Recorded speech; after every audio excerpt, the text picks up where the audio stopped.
How do we explain scientific conservatism in climate change science? Type 1 and Type 2 errors. The 95% confidence limit, a social convention among scientists, or nobody wants to risk their neck.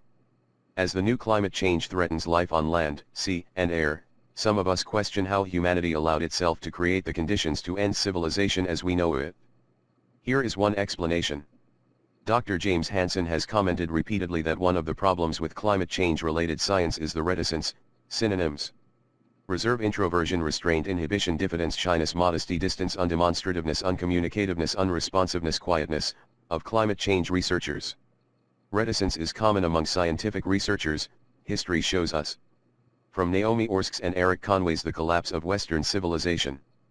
We have come to understand the 95% confidence limit as a social convention rooted in scientists' desire to demonstrate their disciplinary severity. Western scientists built an intellectual culture based on the premise that it was worse to fool oneself into believing in something that did not exist than not to believe in something that did.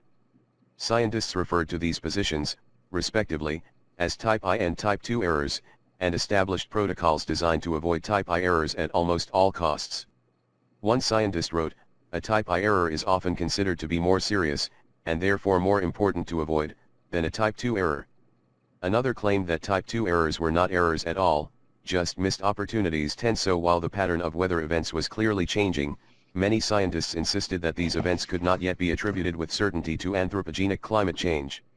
Even as lay citizens began to accept this link, the scientists who studied it did not. 11 More important, political leaders came to believe that they had more time to act than they really did. The irony of these beliefs need not be dwelt on. Scientists missed the most important opportunity in human history, and the costs that ensued were indeed nearly all costs. Western scientists built an intellectual culture based on the premise that it was worse to fool oneself into believing in something that did not exist. Orsk's, Naomi. The Collapse of Western Civilization, p. 18. Columbia University Press. Kindle edition.